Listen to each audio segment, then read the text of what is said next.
Hi. Okay, let's get real for a second.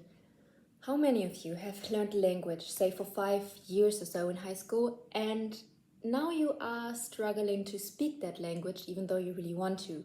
So you learned all of the grammatical structures, the vocabulary, and yet when you are at a cafe in that country, for example, you can't even order a coffee. If that sounds like you, I'm giving you 5 unconventional tips to really start becoming fluent in your target language and get over, say, the fear of speaking and get over this barricade that you probably have because you clicked on this video. So, number 1, which is a bit unconventional, is to turn your room into a language zone. What do I mean by that?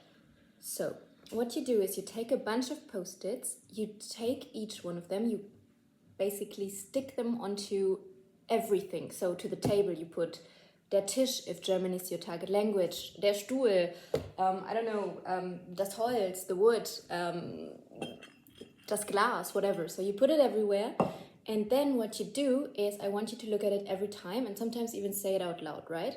And so after a week or so, or even less, like depends on you, whenever you feel like, hey, I know this word by now, you just remove it. And this way, this is a fun learning tool because you are exposed to it every single day, but at the same time, it doesn't really feel like studying, and you learn the words that are in your close proximity.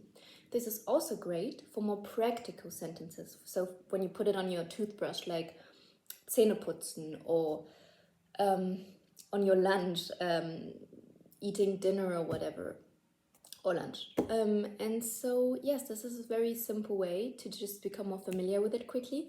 And also, if you are inviting someone over, this might be a bit awkward for you, meaning that you are embarrassed. And if you feel that way, you know, oh, I need to study them quickly. Otherwise, someone who visits me like spontaneously will think I'm a bit weird. So this might also be a motivation to study the words quicker. It is strange. I have done this once. It was very efficient, and so can highly recommend this one. Now, number 2 is to study the words, not just study the words, but study your languages like they were music. So you see how languages, they are not just structures, they are also they each have their own rhythm, and it is your job to find out which that is and trying to mimic it. Now, for example, German sounds kind of punchy, like ich möchte Wasser, I like dum dum dum, kind of a drum beat. Then you have French, which is a little bit more flowy, like a song almost. So it's like je vais à la boulangerie, like smooth. Then you have Spanish, which is kind of fast and bouncy, like ¿Dónde está mi teléfono? Like no, it's also quick, but not like drum beat like German. So your job is to decode that, and the way you do that is by taking a song, like one that you really vibe to, and what you do is that you study the lyrics first, so this way you also have new words and you translate it and know what you speak singing along to, and then you also mimic the sound. Like even before you know the lyrics, it's good to like get familiar with the frequency of it and like kind of have become one with the language. It sounds almost like a spiritual awakening, but it's really efficient. So that's what I would do. By the way, my credentials is that I speak 4 languages fluently. I grew up with them, so I never studied them. But this is why I think those tips are so efficient, because they're not textbook material. They are like becoming the language, imitating the language, and living the language. So because I think this is so helpful, I will give you another tip that is also a bit strange, but equally efficient, which is to create a I cannot speak today. I don't know what this is, but we don't care. So the 4th one, am I at the 4th already? Yeah, no, I'm at the, I'm sorry, I'm at the 3rd. So it's to argue with yourself in your target language. I do that all the time. So my mother tongue is German, but I also grew up bilingual with Spanish and French also kind of. I really knew French when I was like 10. So I'm good at French, but I'm more familiar with German and Spanish.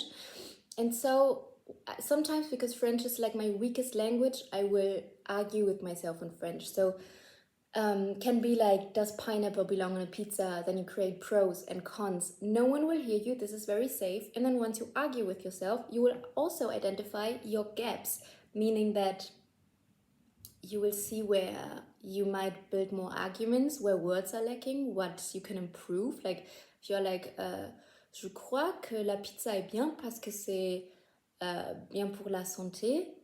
This is complete trash, by the way. I just said that pizza is super good for your health. Then I want to say like pineapple doesn't belong there, and I'm noticing, oh shit, I forgot the word for pineapple. I will just look that up and then repeat the same argument over and over. And yeah, it's just fun to do also when you're kind of like going around, going about your day, being in the train, being on your bike, and just being like kind of having this argumentative, those two sides speak with one another. And yeah, try to think in your target language. That's already a good first step before you manifest it into the real world and actually speak the language, kind of a preparation in your head. Number 4 is also strange, but then again, this video is called Unconventional Tips to Become Fluent. And so the 4th one is to create a multilingual ego. What this means is that you create a persona, kind of like Marilyn Monroe did with Norma Jean, and it was the other way around. She was Norma Jean, she became Marilyn Monroe, and that is what you do as well. So this is very cliche, but say you are learning Spanish, then you become Carlos, and he is, I don't know, 40 years old. He does, I don't know, he works at a restaurant for a living, and then you kind of become him, and you speak to yourself in front of the mirror. Or if you want to learn French, you become Sophie, a super chic Parisian girl, and you try to envision what she's like. And because what I mean by this can be stereotypical or cliche is that a language is also connected to a culture. And so by becoming the cliche of what you think someone from this country is, we are also kind of acting that way, even if it might be offensive. Is it politically correct? I don't know. But you become the culture as well. So it's a bit, I don't know, it's a great exercise. You will be more familiar with the language itself. And if you are making mistakes while pretending to be that person, you won't take it as personally because it's not you who made that mistake, right? It's Sophie. So really you couldn't do anything about it. It's not your fault. So this is also a fun way to get closer to your target language. So highly recommend that one. Okay, also great if you don't want to judge yourself, or you probably will judge yourself, but also, this is also super important, by the way. If you also talk to people, don't judge yourself and don't become embarrassed after each and every little mistake. When children learn a language, they make so many mistakes, and they do not give a single fuck. The reason being that you never learn until you fuck up a little bit, so you have to be comfortable with making a lot of mistakes. Once you are comfortable with that, you will be surprised how much faster you will progress. Now, I hope this was already helpful, but I will close this with my last tip, which is also my favorite one, which I also always do each and every day. And that is that I write in my diary in the language that I want to improve in. So this is especially great because you're also targeting this to your life. Like whenever you write about your life, you will see what words you're missing, what vocabulary you should study again. And it's also good for helping you with the sentence structure, right? So this is pretty cool. I think the big warning I would give here is that you should not force yourself. Like if you only want to write one sentence because you're tired, then please do so. It's just important that it becomes a habit. If you want to write 5 pages, also good. The only thing that truly matters is that you do it regularly. If you write 2 sentences, please do so. I already said it, but this is very important. And yeah, this is a pretty cool trick tip. I don't know what I wanted to say. So what I would do with that is doing that in the evening and also doing this in the morning. Because whatever you do in the evening is something that will go into your subconscious, and like whatever you learn in the evening will also stick more in your brain because it's the last thing of the day. So you will also wake up with that. And then once you wake up, I also want you to write again, as much as you like. So you end the day with your target language and you begin the day with your target language, which is a great way to really get this in your system and to become fluent and to be quick with learning.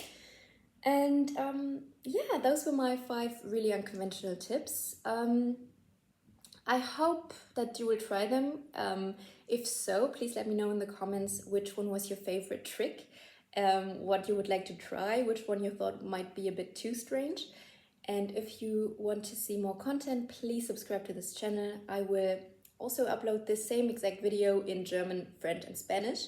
Just want to test which one will get the most views, and also to show that this is actually efficient, because I managed to speak 4 languages, also, among other things, using tips that don't have to do with grammar. Okay, thank you so much, and I hope to see you in the next video.